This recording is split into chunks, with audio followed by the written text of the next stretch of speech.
আজকের একটু বুঝিয়ে একটুখানি অংশ বলি ধীবর বৃত্তান্ত, পরের দিন সবাই পড়ে আসবি, সেটা থেকে পরের দিন আবার বুঝিয়ে দেওয়া হবে। আচ্ছা, এই গল্প না, এটা নাটক। ধীবর বৃত্তান্ত ভালো করে দেখ, তোদের কাছে যদি বই থাকে দেখে নে। ধীবর বৃত্তান্ত, ধীবর কাদেরকে বলা হয়? কেউ পারবি ধীবর কাদেরকে বলা হয়? পারবি কেউ? ধীবর অর্থাৎ এখানে যারা ওই বড়শি, জাল ইত্যাদি সহযোগে মাছ ধরে তাদের জীবিকা নির্বাহ করে তাদেরকে ধীবর বলা হয়। একটু খেয়াল করবি ভালো করে। জাল, বড়শি ইত্যাদি সহযোগে যারা মাছ, মিন ইত্যাদি ধরে তাদের জীবিকা নির্বাহ করে তাদেরকে আমরা বলবো ধীবর। তাহলে ধীবর বৃত্তান্ত মানে কি, এরকম একটা সম্প্রদায়ের মানুষের বা এরকম একটা জীবিকাযুক্ত মানুষের জীবনে কোনো একটা ঘটনা ঘটেছিল, সেই ঘটনাটাকে আমরা ধীবর বৃত্তান্ত নামে কবি কালিদাস আমাদের এখানে বর্ণনা করেছে। তো যাই হোক, ধীবর বৃত্তান্ত যাওয়ার আগে, আগেরটা যেমন আমরা কবিতাটা পড়লাম, কবিতা পড়ার আগে কোথায় গিয়েছিলাম? আমরা পূর্ব প্রসঙ্গে গিয়েছিলাম, তাই তো? পূর্ব প্রসঙ্গে গেলে তবে তার গল্প কিংবা কবিতার মধ্যে যদি প্রবেশ করি বা নাটকের মধ্যে প্রবেশ করি তাহলে সেটা সহজ হয়ে দাঁড়ায়। তো এই ক্ষেত্রে কবি কালিদাস কোন সাহিত্যের লেখক? না, তিনি সংস্কৃত সাহিত্যের লেখক। তাহলে সংস্কৃত সাহিত্যের তার একটা শ্রেষ্ঠ কাব্যগ্রন্থ আছে, সেটার নাম কি? অভিজ্ঞান শকুন্তলম। অর্থাৎ শকুন্তলার জীবন বৃত্তান্ত নিয়ে, অর্থাৎ তার ঘটনা নিয়ে তিনি বড় কাব্যগ্রন্থ লিখেছিলেন। সেই কাব্যগ্রন্থের একটা পাঠ হলো এই আমাদের ধীবর বৃত্তান্ত। এটা যেহেতু সংস্কৃতে লেখা, তাই সংস্কৃত লেখাটাকে আমাদের কেউ বাংলায় নিশ্চয়ই উপহার দিয়েছেন। তাহলে যিনি উপহার দিয়েছেন, গল্পে বা যে কোনো গল্প বা যে কোনো নাটক বা যে কোনো কবিতা থাক না কেন, তার শেষে তর্জমা বলে একটা কথা দেয়া থাকে, তর্জমার পরে তার নাম দেয়া থাকে। তাহলে তর্জমা করেছেন কে? সত্যনারায়ণ চক্রবর্তী। এটা দেওয়া আছে নিশ্চয়ই বইতে। তাহলে ওইটা তর্জমা কেন বলা হয়? সেটা হয়তো সংস্কৃত ভাষায়, অনেক সময় গুজরাটি ভাষায়, তাহলে বিভিন্ন ভাষায় লেখা হয়। তাহলে সেই লেখাগুলো আমরা বাংলায় পেতে গেলে কেউ যদি আমাদেরকে সাহায্য না করে, ট্রান্সফার না করে, তাহলে কিন্তু আমরা সেটা বুঝতে পারবো না। তো যাই হোক, ধীবর বৃত্তান্তটা নেওয়া হয়েছে মহাকবি কালিদাসের অভিজ্ঞান শকুন্তলম কাব্যগ্রন্থ থেকে। তাহলে সেখানে শকুন্তলার জীবন বৃত্তান্ত তুলে ধরতে গিয়ে তিনি একটা ছোট্ট অংশ এখানে দিয়েছেন। কি সেটা? না, শকুন্তলার, তোরা শুনেন একটু ভালো করে।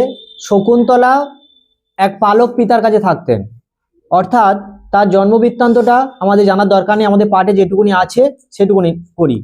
তাহলে শকুন্তলা তার পালক পিতা, অর্থাৎ ওই যে ছবির মধ্যে আমরা লক্ষ্য করছি, দেখ একটা ছবিতে দেখ, একটা চারিদিকে গাছপালা আছে, হরিণ, পশু পাখি যেন ওই মেয়েটাকে যেন আদর করার জন্য তার কাছে আদর খাওয়ার জন্য যেন ছুটে আসছে, তাই তো? এটা কি বাস্তবে সম্ভব হয় যে বনের হরিণ চড়ে বেড়াচ্ছে, মানুষ গেলে সাধারণত কি হবে? তারা দৌড়ে পালাবে।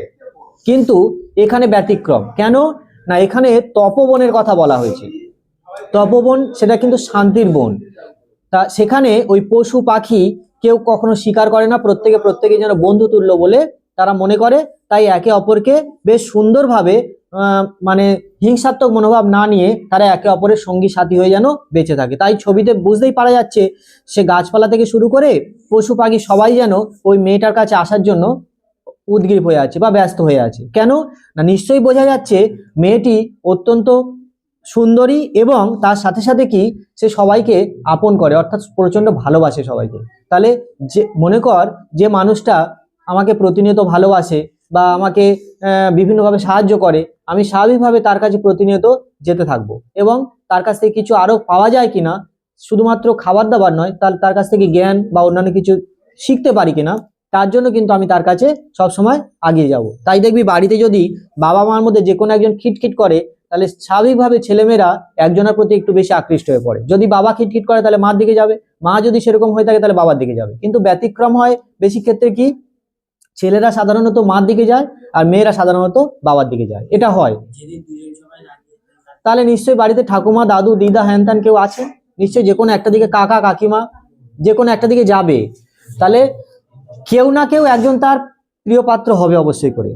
তো সেই ক্ষেত্রে স্কুলেও যাচ্ছ, স্কুলে যখন যাচ্ছ, স্কুলে দেখো সবাই কি স্যারেদের বা ম্যামেদের কি প্রিয় পাত্র হয়? কেউ না কেউ হয়, কিছু কিছু হয়। তাহলে সেই ক্ষেত্রে যাই হোক, তাহলে এবার এই জায়গায় ফিরে আসি। তাহলে শকুন্তলা এমন একজন মহিলা ছিলেন যিনি সবাইকে খুব আদর করতেন এবং সবাইকে খুব স্নেহ করতেন, ভালোবাসতেন। তো এক সময় দেখা যায় শকুন্তলার পালক পিতা অর্থাৎ মহর্ষি কর্ণ। এই তপবনে কার আশ্রম ছিল? মহর্ষি কর্ণের গল্প। তাহলে মহর্ষি কর্ণের আশ্রমটা ছিল কোথায়? তপবনে। তাহলে মহর্ষি, যেহেতু যারা ঋষি বা মুনি হন, বা তোদের ক্ষেত্রে বলি যারা মৌলভী সাহেব হন, তারা কিন্তু সবসময় একই জায়গায় থাকেন না, তারা বিভিন্ন জায়গায় কিন্তু ঘুরে বেড়ান। কেন না? তাদের সেই ধর্ম সম্পর্কে বিভিন্ন জ্ঞান বা তথ্য সেখানে গিয়ে প্রদান করেন বা দেন।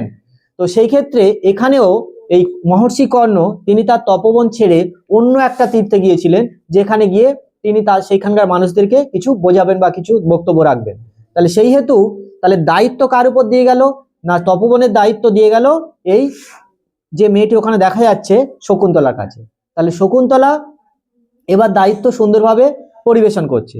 এইবার তৎকালীন সময়ে দেখা যায় ওই বিভিন্ন রাজা ছেলে বা অর্থাৎ রাজপুত্র বা রাজকন্যা, তাদের এক একটা কিন্তু গুপ্তচর থাকতো। গুপ্তচর বলতে কারোর পাড়া থাকতো, কারোর পাখি থাকতো, ইত্যাদি থাকতো। তাহলে তারা কিন্তু খবর আদান প্রদান করতো বিভিন্ন জায়গায়। মনে কর একটা রাজকুমারীকে পছন্দ হয়েছে, তাহলে তারা হয়তো একটা সুন্দর পায়রা আছে, তাহলে পায়রার কাছে দিয়ে চিঠি বা পত্র দিয়ে পাঠিয়ে দিল, ও সেই জায়গায় পৌঁছে দিল। তাহলে দেওয়ার পরে সেই কন্যা বা সেই রাজকুমারী সেটা পড়লো। তাহলে এইভাবে কিন্তু তৎকালীন সময় আদান প্রদান চলতো। তো এই ক্ষেত্রে এটা রীতি ছিল, কতটা সত্য সেটা বলা মুশকিল। তোমরা সিনেমা টিনেমাতে দেখবে এটা কিন্তু হয় অনেক সময়, কুকুর থাকে, পায়রা থাকে, বিভিন্ন পাখি থাকে, এগুলো হয়। তাহলে সেটা কিন্তু বাস্তবে কতটা রূপ সেটা আমরা জানি না, কারণ পুরাণ প্রসঙ্গ কতটা সত্য সেটা কিন্তু আমাদের বলা খুব মুশকিল। তো যাই হোক এই সিংহল রাজকন্যা নয়, এখানে রাজা দুষ্মন্তের একটা পাখি ছিল যার নাম হলো হীরামন। তাহলে হীরামন ওই বিভিন্ন জায়গায় ঘুরে বেড়ায়, যেহেতু সে একটা পাখি, তাহলে বিভিন্ন জায়গায় ঘুরে বেড়ানোর সাথে সাথে সে এই শকুন্তলার রূপের বর্ণনা, তার গুণের বর্ণনা ইত্যাদি বর্ণনা গিয়ে সেই হীরামন পাখি সে কথা বলতে পারে। এরকম হয়, কাল্পনিক জগতে এটা হয়। তাহলে সে কথা বলতে পারে, সে গিয়ে রাজাকে সব জানায়। তাহলে রাজার আগে বিবাহ ছিল একটা বিবাহ হয়ে আছে, বড় রানী রয়েছেন, তবুও তিনি তার রূপের বর্ণনা, তার গুণের বর্ণনা শুনে তার প্রতি প্রেমে পড়ে যান। তৎকালীন সময় এরকমই হতো, একটা রাজা অনেকগুলো বিয়ে করতে পারতেন। তো যাই হোক, বা ধনী ব্যক্তিরা বিয়ে অনেকগুলো করতে পারতেন। তো সেই ক্ষেত্রে ইনি যখন শুনলেন, শোনার পর তার প্রেমে পড়ে গেলেন। তাহলে এবার তিনি যাবেন সেখানে, কিভাবে যাবেন? তাহলে তিনি যদি রাজবেশ ধারণ করে যান, তাহলে কিন্তু সবাই ধরে ফেলবে যে এটা এই রাজা, এখানকার রাজা। তাহলে তিনি কি করলেন? ছদ্মবেশ ধারণ করে গেলেন। তাহলে ছদ্মবেশ ধারণ করে গিয়ে সেখানে যখন উপস্থিত হলেন, অনেক কাঠখড় পুড়িয়ে, অর্থাৎ একটা মেয়ের মন পেতে গেলে তো অনেক কিছু হঠাৎ করে বললে হবে না, তো আই লাভ ইউ সে মেনে নেবে না, জুতো ঝাঁটা ইত্যাদি খেতে হবে, খাওয়ার পর তবে সে মানবে। তো যাই হোক, এখানেও তাই, যে তিনি সহজে তার কাছে কিন্তু পৌঁছাতে পারেননি। তাহলে অনেক কাঠখড় পুড়িয়ে তবে তার কাছে উপস্থিত হলো। তাহলে উপস্থিত হওয়ার পর প্রেম নিবেদন হলো, কিছুদিন কথাবার্তা চলো, রাজা কিন্তু সেখানে উপস্থিত, মানে তপবনে গিয়ে উপস্থিত। তাহলে তিনি অন্য স্থানে থাকতেন, থাকতেন তপবনে, দুজনে দেখা সাক্ষাৎ হতো। এইভাবে কথা বলতে বলতে এক সময় প্রেমে পরিণত হলো, এবং প্রেমটা বিবাহে পরিণত হলো। বিবাহ পরিণত হলো কি না? গন্ধর্ব মতে। তৎকালীন সময় বিবাহ বিভিন্ন রীতিতে হতো। গন্ধর্ব মতে কি? আংটি বিনিময়, একটা আংটি তোমাকে পরিয়ে দিল, মানে তুমি আমার হয়ে গেলে, এই হলো ব্যাপার। তো যাই হোক, আংটিটা পরিয়ে দিয়ে তিনি এবার তপবনে আশ্রয় পেলেন। এবার তখনও কিন্তু ওই শকুন্তলার বাবা, পালক পিতা যিনি, তিনি কিন্তু ফিরে আসেননি। তো দিন চলতে থাকে। এইবার সেই হীরামন পাখি আবার উপস্থিত হয়ে এসে, মহারাজা আপনার রাজ্যে অবস্থা খুব খারাপ, বড় রানী খুব অসুস্থ। তাহলে রাজা তখন কি করবে?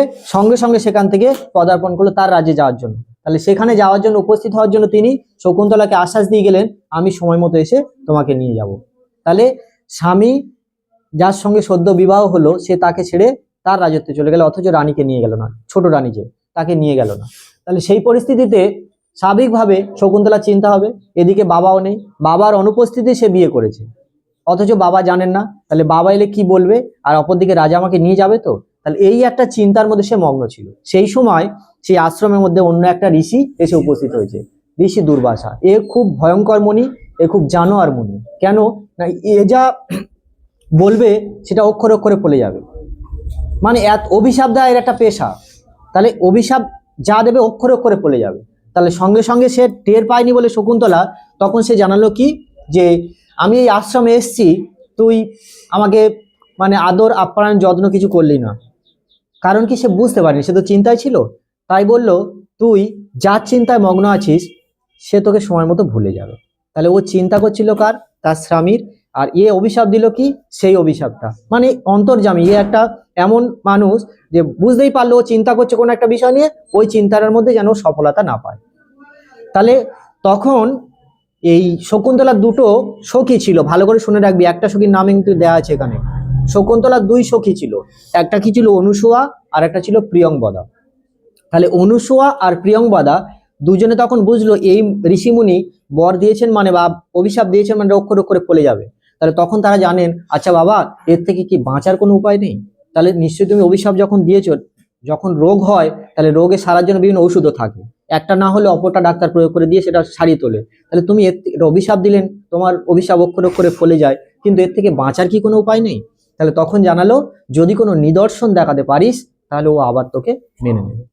তাহলে তারপর কি করলো?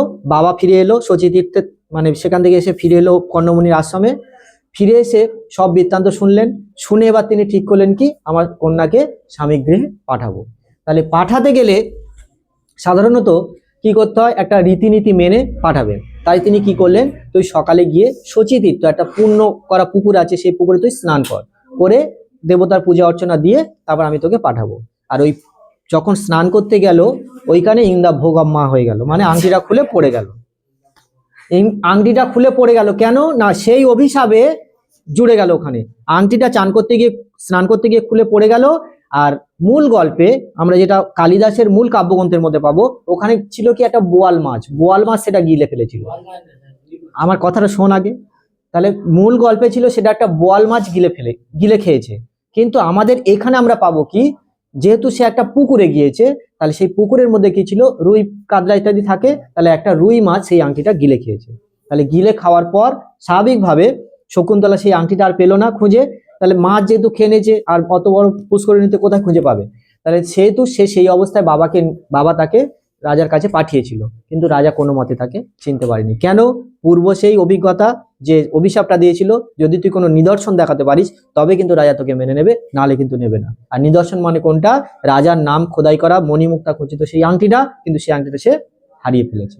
তাহলে দুর্ভাগ্যক্রমে আংটিটা পেয়েছিল এক ধীবর। কেন ধীবর বা জেলে? কেন না সে মাছ বড়শি জাল বড়শি ইত্যাদি সহকারে মাছ ধরে বাজারে বিক্রি করে তবে সে তার পেশা চালায়।